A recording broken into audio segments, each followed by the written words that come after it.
Volume number 22، حدیث number 526۔ حضرت انس رضی اللہ تعالی عنہ نے کہا کہ مدینہ والوں پر رسول اللہ صلی اللہ علیہ وسلم کے زمانے میں قحط پڑا۔ آپ جمعے کا خطبہ سنا رہے تھے، اتنے میں ایک شخص کھڑا ہوا اور کہنے لگا، یا رسول اللہ صلی اللہ علیہ وسلم، گھوڑے مر گئے، بکریاں بھی تباہ ہو گئیں، اللہ تعالیٰ سے دعا فرمائیے وہ بارش برسائے۔ آپ نے دونوں ہاتھ اٹھائے اور دعا فرمائی۔ حضرت انس رضی اللہ تعالی عنہ نے کہا کہ اس وقت آسمان آئینے کی طرح صاف تھا اور بادل کا نام و نشان نہ تھا۔ اتنے میں آندھی آئی، اس نے ہلکے ہلکے بادلوں کو اوپر اٹھایا، پھر وہ بادل آپس میں مل گئے اور دیکھتے ہی دیکھتے بارش ہونا شروع ہو گئی۔ ہم لوگ جب مسجد سے باہر آئے تو پانی میں پاؤں ڈبوتے ہوئے اپنے گھروں کو پہنچے۔ پھر اس جمعے سے لے کر دوسرے جمعے تک بارش ہوتی رہی۔ دوسرے جمعے میں پھر ایک شخص کھڑا ہوا اور کہنے لگا، یا رسول اللہ صلی اللہ علیہ وسلم، اب گھر گرنے لگے ہیں، اللہ تعالیٰ سے دعا فرمائیے کہ بارش رک جائے۔ آپ صلی اللہ علیہ وسلم مسکرائے اور آپ نے اس طرح دعا فرمائی، یا اللہ ہمارے ارد گرد برسائیے، ہم پر نہ برسائیے۔ حضرت انس رضی اللہ تعالی عنہ نے کہا، ہم نے دیکھا اسی وقت بادل ہٹ کر مدینے کے ارد گرد پھیل گئے اور مدینے میں بارش ہونا رک گئی۔ حدیث نمبر 527۔ حضرت جابر بن عبداللہ رضی اللہ تعالی عنہ سے مروی ہے کہ نبی کریم صلی اللہ علیہ وسلم جمعے کے دن ایک درخت کے تنے سے ٹیک لگا کر کھڑے ہوا کرتے تھے اور اس درخت کے تنے سے ٹیک لگا کر خطبہ سنایا کرتے تھے۔ انصار کی ایک عورت نے عرض کیا، یا رسول اللہ صلی اللہ علیہ وسلم، ہم آپ کے لیے ایک ممبر بنوا دیتے ہیں۔ آپ نے فرمایا، اچھا تمہاری مرضی۔ پھر انہوں نے ممبر تیار کروایا۔ جب جمعے کا دن آیا تو آپ ممبر پر تشریف لے گئے، تبھی درخت نے پھوٹ پھوٹ کر رونا شروع کر دیا اور اس طرح رویا جیسے کوئی بچہ چلا کر روتا ہے۔ نبی کریم صلی اللہ علیہ وسلم فوراً اس ممبر سے اتر گئے اور درخت کے پاس جا کر اسے سینے سے لگا لیا۔ تب وہ درخت اس بچے کی طرح ہچکیاں لینے لگا جیسے بچے کو تسلی دیتے ہیں۔ آپ نے فرمایا، یہ درخت اس بات پر رو رہا تھا کہ پہلے اللہ تعالیٰ کا بڑے غور سے ذکر سنا کرتا تھا، اب وہ اس سے محروم ہو گیا۔ حدیث نمبر 528۔ حضرت عبداللہ بن عمر رضی اللہ تعالی عنہ سے روایت ہے کہ رسول اللہ صلی اللہ علیہ وسلم نے فرمایا، یہودی تم سے لڑیں گے، ایک جنگ ہوگی، تم ان پر غالب ہوگے۔ پھر قیامت کے قریب جب عیسیٰ علیہ السلام تشریف لائیں گے تو حال یہ ہوگا کہ پتھر بات کرے گا اور کہے گا کہ اے مسلمان، یہودی میرے پیچھے چھپا ہے، اس کو قتل کر دے۔ حدیث نمبر 529۔ حضرت ابو سعید خدری رضی اللہ تعالی عنہ سے مروی ہے کہ میں نے نبی کریم صلی اللہ علیہ وسلم سے سنا ہے کہ ایک زمانہ لوگوں پر ایسا آئے گا، اس وقت لوگوں میں مسلمان کے لیے بہتر مال بکریاں ہوں گی، اس کو لے کر پہاڑوں کی بلندی میں بستی سے الگ اپنا دین بچاتا ہوا فتنوں سے بھاگتا پھرے گا۔ حدیث نمبر 530۔ حضرت ابن مسعود رضی اللہ تعالی عنہ سے روایت ہے کہ نبی کریم صلی اللہ علیہ وسلم نے فرمایا، وہ زمانہ قریب ہے جب تمہاری حق تلفی ہوگی اور ایسی باتیں ہوں گی جن کو تم برا سمجھو گے۔ لوگوں نے عرض کیا، یا رسول اللہ، ایسے وقت کے لیے آپ ہمیں کیا حکم دیتے ہیں؟ آپ نے فرمایا، جو حق دوسروں کا تم پر ہے وہ ادا کر دینا اور اپنا حق اللہ تعالیٰ سے مانگنا۔ حدیث نمبر 531۔ حضرت انس رضی اللہ تعالی عنہ نے کہا کہ ایک شخص عیسائی تھا، وہ مسلمان ہو گیا اور اس نے سورہ بقرہ اور سورہ آل عمران پڑھی تھی۔ وہ نبی کریم صلی اللہ علیہ وسلم کا کاتب کا کام کرنے لگا۔ اور وہ وہاں پر قرآن لکھنے لگا، اور کچھ عرصے کے بعد وہ پھر عیسائی ہو گیا اور کہنے لگا کہ محمد صلی اللہ علیہ وسلم کیا جانے، میں جو ان کو لکھ دیتا ہوں وہی جانتے ہیں۔ نعوذ باللہ۔ آخر وہ ایک دن مر گیا۔ عیسائی لوگوں نے اس کو دفنا دیا۔ دوسرے دن صبح کو کیا دیکھتے ہیں کہ اس کی لاش قبر سے باہر نکلی پڑی ہے۔ عیسائی لوگ کہنے لگے یہ کام محمد اور ان کے ساتھیوں کا ہے، کیونکہ یہ شخص ان کے یہاں کام کرتا تھا اور یہ وہاں سے کام چھوڑ کر بھاگ آیا، اس لیے ان لوگوں نے اس کی لاش قبر سے نکال کر باہر پھینک دی، اور انہوں نے اسے دوبارہ قبر کو اور گہرا کھود کر اس شخص کی لاش کو دفنا دیا۔ پھر اگلے دن کیا دیکھتے ہیں کہ اس کی لاش پھر قبر سے باہر نکلی پڑی ہے۔ پھر عیسائیوں نے تیسری مرتبہ اور گہری قبر کھودی اور اس کو پھر دفنا دیا۔ اگلے دن صبح انہوں نے دیکھا کہ اس کی لاش پھر قبر سے باہر نکلی پڑی ہے۔ عیسائی لوگ سمجھ گئے یہ کام مسلمانوں کا نہیں ہے، بلکہ یہ اللہ تعالیٰ کا اس پر عذاب ہے، اور انہوں نے اس کی لاش کو باہر ہی پڑا رہنے دیا۔ حدیث نمبر 532۔ حضرت عائشہ رضی اللہ تعالی عنہا نے کہا کہ حضرت فاطمہ زہرا رضی اللہ تعالی عنہا چلتی ہوئی آئیں۔ ان کی چال نبی کریم صلی اللہ علیہ وسلم کی چال کی طرح تھی۔ آپ صلی اللہ علیہ وسلم نے فرمایا، آؤ بیٹی، مرحبا۔ پھر ان کو اپنی دائیں جانب بٹھایا اور ایک بات ان سے کہی تو وہ روئیں۔ اس کے بعد آپ صلی اللہ علیہ وسلم نے ان سے ایک اور بات چپکے سے کہی تو وہ ہنس دی۔ میں نے اپنے دل میں سوچا کہ ایسا میں نے کبھی نہیں دیکھا کہ اتنی جلدی روئے اور اس کے بعد ہنس بھی دے۔ میں نے ان سے پوچھا، رسول اللہ صلی اللہ علیہ وسلم نے کیا فرمایا تھا؟ انہوں نے کہا، میں نبی کریم کا راز کھولنے والی نہیں ہوں۔ جب آپ صلی اللہ علیہ وسلم کی وفات ہو گئی اس وقت میں نے ان سے کہا، اب تو بیان کر دو۔ تب انہوں نے کہا، پہلے آپ نے چپکے سے فرمایا تھا کہ ہر سال حضرت جبرائیل علیہ السلام ایک بار قرآن کا دور میرے ساتھ کیا کرتے تھے، اس سال 2 بار کیا۔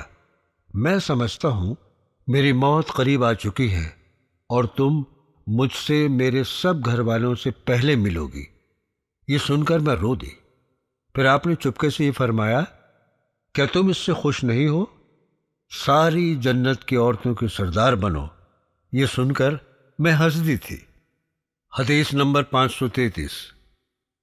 حضرت عبداللہ بن عمر رضی اللہ تعالی عنہ نے کہا کہ نبی کریم صلی اللہ علیہ وسلم نے فرمایا، میں نے خواب میں دیکھا کہ لوگ ایک میدان میں جمع ہو رہے ہیں۔ ان میں سے حضرت ابو بکر صدیق رضی اللہ تعالی عنہ اٹھے اور ایک کنویں سے انہوں نے ایک ڈول پانی بھر کر نکالا۔ پانی نکالنے میں ان میں کچھ کمزوری معلوم ہوتی تھی، اللہ تعالیٰ ان کو بخشے۔ پھر وہ ڈول حضرت عمر فاروق رضی اللہ تعالی عنہ نے سنبھالا۔ ان کے ہاتھ میں جاتے ہی وہ ایک بڑا ڈول ہو گیا۔ میں نے لوگوں میں ان جیسا طاقتور پہلوان اور بہادر انسان اور ان کی طرح کام کرنے والا نہیں دیکھا۔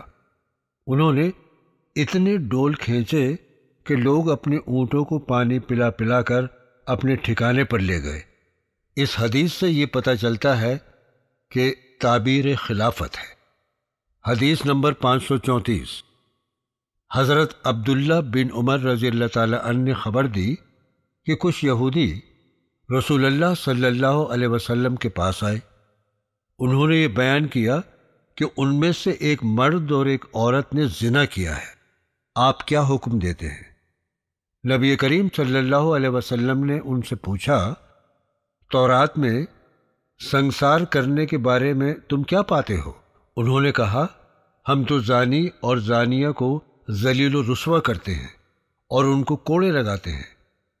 حضرت عبداللہ بن سلام جو اسلام لانے سے پہلے یہودیوں کے بہت بڑے عالم تھے، انہوں نے یہ سن کر کہا، تم جھوٹے ہو۔ تورات میں سنگسار زنا کرنے والا اگر شادی شدہ ہو تو اس کو پتھروں سے مار مار کر ہلاک کرنے کا حکم ہے۔ تورات لاؤ۔ وہ لائے۔ جب اس کو کھولا تو ایک یہودی رجم کی آیت پر اپنا ہاتھ رکھ کر اس کے آگے اور پیچھے کی آیت پڑھنے لگا۔ حضرت عبداللہ بن سلام نے کہا، ذرا اپنا ہاتھ تو اوپر اٹھاؤ۔ جب ہاتھ اٹھایا تو رجم یعنی سنگسار کرنے کی آیت نکلی۔ اس وقت وہ کہنے لگا، اے محمد، عبداللہ بن سلام نے سچ کہا، بے شک توریت میں بھی سنگسار کا حکم ہے۔ پھر آپ نے حکم دیا اور وہ دونوں یہودی اور یہودن جنہوں نے زنا کیا تھا سنگسار کیے گئے۔ حضرت عبداللہ بن عمر رضی اللہ تعالی عنہ نے کہا، میں نے یہودی مرد کو دیکھا، وہ اس یہودن عورت کو سنگساری کے وقت پتھروں کی مار سے بچاتا تھا۔ حدیث نمبر 535۔ حضرت زبیر بن مطعم رضی اللہ تعالی عنہ نے کہا، ایک عورت رسول اللہ صلی اللہ علیہ وسلم کے پاس آئی تو آپ نے اسے حکم دیا کہ وہ پھر آپ کے پاس آئے۔ اس نے کہا، اگر میں پھر آؤں اور آپ کو نہ پاؤں تو؟ اس سے اس کی مراد آپ کی وفات سے تھی۔ آپ نے فرمایا، اگر مجھے نہ پاؤ تو ابو بکر صدیق کے پاس چلی جانا۔ اس حدیث سے نبی کریم صلی اللہ علیہ وسلم کے بعد حضرت ابو بکر صدیق رضی اللہ تعالی عنہ کے خلیفہ ہونے کا اشارہ ملتا ہے۔ حدیث نمبر 536۔ حضرت عائشہ رضی اللہ تعالی عنہ نے کہا کہ رسول اللہ صلی اللہ علیہ وسلم کا جس وقت انتقال ہوا، حضرت ابو بکر صدیق رضی اللہ تعالی عنہ اس وقت مقام ثنا میں تھے، جو مسجد نبوی سے تقریباً 1 میل کے فاصلے پر تھا۔ حضرت عمر رضی اللہ تعالی عنہ آپ کے انتقال کی خبر سن کر کھڑے ہوئے، کہنے لگے، اللہ کی قسم، رسول اللہ صلی اللہ علیہ وسلم فوت نہیں ہوئے۔ حضرت عائشہ رضی اللہ تعالی عنہ کہتی ہیں کہ حضرت عمر رضی اللہ تعالی عنہ کہا کرتے تھے کہ اللہ کی قسم، اس وقت میرے دل میں یہی خیال آیا تھا کہ اللہ تعالیٰ آپ کو ضرور اس بیماری سے اچھا کر دیں گے اور آپ ان لوگوں یعنی منافقوں کے ہاتھ اور پاؤں کاٹ دیں گے۔ پھر اتنے میں ابو بکر صدیق رضی اللہ تعالی عنہ آئے اور انہوں نے اندر جا کر نبی کریم صلی اللہ علیہ وسلم پر سے کپڑا اٹھایا، آپ کو بوسہ دیا اور کہنے لگے، میرے ماں باپ آپ پر قربان ہوں، آپ زندگی اور موت دونوں حال میں اچھے اور پاکیزہ ہیں۔ قسم اس پروردگار کی جس کے ہاتھ میں میری جان ہے، اللہ تعالیٰ آپ کو 2 بار موت کا مزہ نہیں چکھائے گا۔ پھر باہر نکلے اور حضرت عمر فاروق رضی اللہ تعالی عنہ سے کہنے لگے، قسم کھانے سے ذرا پرہیز کیا کرو۔ جب حضرت ابو بکر صدیق رضی اللہ تعالی عنہ نے بات کرنی شروع کی تو حضرت عمر رضی اللہ تعالی عنہ خاموش ہو کر بیٹھ گئے اور حضرت ابو بکر صدیق رضی اللہ تعالی عنہ نے اللہ تعالیٰ کی تعریف بیان کی۔ پھر کہا، لوگو، اگر کوئی محمد صلی اللہ علیہ وسلم کی عبادت کرتا تھا یا یہ سمجھتا تھا کہ وہ انسان نہیں ہیں، کبھی نہیں مریں گے، تو دیکھو محمد صلی اللہ علیہ وسلم فوت ہو چکے ہیں، اور جو کوئی اللہ تعالیٰ کی عبادت کرتا تھا اور محمد صلی اللہ علیہ وسلم کو ان کا بندہ اور رسول سمجھتا تھا تو اللہ تعالیٰ ہمیشہ زندہ ہے، کبھی مرنے والا نہیں۔ حدیث نمبر 537۔ حضرت ابو سعید خدری رضی اللہ تعالی عنہ نے بیان کیا کہ نبی کریم صلی اللہ علیہ وسلم نے فرمایا، میرے صحابہ کو برا مت کہو۔ اگر کوئی شخص احد پہاڑ کے برابر بھی سونا اللہ کی راہ میں خرچ کر ڈالے تو ان کے 2.5 پاؤ غلے کے برابر بھی نہیں ہو سکا، اور نہ ہی ان کے 1.25 پاؤ کے برابر، کیونکہ صحابہ کرام نے اسلام کی خدمت میں مال کی قربانیاں کی جب اسلام کو مال کی سخت ضرورت تھی۔ حدیث نمبر 538۔ حضرت انس بن مالک رضی اللہ تعالی عنہ سے روایت ہے کہ نبی کریم صلی اللہ علیہ وسلم احد پہاڑ پر چڑھے، آپ کے ساتھ حضرت ابو بکر صدیق رضی اللہ تعالی عنہ اور حضرت عمر فاروق رضی اللہ تعالیٰ عنہ اور حضرت عثمان رضی اللہ تعالیٰ عنہ بھی چڑھے، اتنے میں پہاڑ میں جنبش ہوئی۔ آپ نے فرمایا، احد پہاڑ ٹھہرا رہے، تجھ پر اور کوئی نہیں، ایک پیغمبر، ایک صدیق اور 2 شہید ہیں۔ یہ آپ صلی اللہ علیہ وسلم کا معجزہ تھا۔ حضرت عمر فاروق رضی اللہ تعالیٰ عنہ اور حضرت عثمان رضی اللہ تعالیٰ عنہ دونوں شہید ہوئے، اور اس حدیث سے یہ بھی معلوم ہوا کہ اللہ تعالیٰ کی ہر مخلوق اپنے اندر شعور و سمجھ رکھتی ہے۔ حدیث نمبر 539۔ حضرت عبداللہ بن عمر رضی اللہ تعالیٰ عنہ سے روایت ہے کہ رسول اللہ صلی اللہ علیہ وسلم نے فرمایا، ایک بار میں سو رہا تھا، میں نے خواب میں دیکھا کہ میں نے دودھ پیا، اتنا کہ میں دودھ کی تازگی دیکھنے لگا جو میں نے ناخنوں پر محسوس کی۔ پھر میں نے اپنا بچا ہوا دودھ عمر کو دے دیا۔ صحابہ نے پوچھا، یا رسول اللہ، اس خواب کی تعبیر کیا ہے؟ آپ نے فرمایا، علم۔ حدیث نمبر 540۔ حضرت ابو سعید خدری رضی اللہ تعالیٰ عنہ سے مروی ہے کہ رسول اللہ صلی اللہ علیہ وسلم نے فرمایا، ایک بار میں سو رہا تھا، میں نے خواب میں دیکھا کہ کچھ لوگ میرے سامنے لائے گئے۔ کچھ لوگوں کی قمیص تو اتنی اونچی تھی کہ چھاتی تک پہنچتی تھی، اور عمر جو سامنے لائے گئے ان کی قمیض اتنی لمبی تھی جس کو وہ کھینچ رہے تھے۔ لوگوں نے عرض کیا، اس کی تعبیر کیا ہے؟ آپ نے فرمایا، دین۔ حدیث نمبر 541۔ حضرت ابو موسیٰ رضی اللہ تعالیٰ عنہ نے کہا کہ نبی کریم صلی اللہ علیہ وسلم ایک باغ میں داخل ہوئے، مجھ کو یہ حکم دیا کہ باغ کے دروازے پر پہرا دو۔ اتنے میں ایک شخص آیا، اس نے اجازت مانگی۔ آپ نے فرمایا، اس کو اجازت دے دو اور اس کو جنت کی خوشخبری بھی دے دو۔ میں نے جب دروازہ کھولا تو سامنے حضرت ابو بکر صدیق رضی اللہ تعالیٰ عنہ تھے۔ پھر دوسرے شخص نے دستک دی اور اندر آنے کی اجازت مانگی۔ آپ نے فرمایا، اجازت دے دو اور اس کو بھی جنت کی خوشخبری دے دو۔ میں نے جب دروازہ کھولا تو حضرت عمر فاروق رضی اللہ تعالیٰ عنہ سامنے تھے۔ اس کے بعد پھر ایک اور شخص نے دستک دی اور اندر داخل ہونے کی اجازت مانگی۔ آپ تھوڑی دیر خاموش رہے، بعد میں فرمایا، اجازت دے دو اور اس کو بھی جنت کی خوشخبری دے دو۔ میں نے دروازہ کھولا تو دیکھا سامنے حضرت عثمان رضی اللہ تعالیٰ عنہ ہیں۔ حدیث نمبر 542۔ حضرت عبداللہ بن عباس رضی اللہ تعالیٰ عنہ نے کہا کہ نبی کریم صلی اللہ علیہ وسلم نے مجھے سینے سے لگایا اور فرمایا، یا اللہ، اس کو قرآن سکھلا دیجیے۔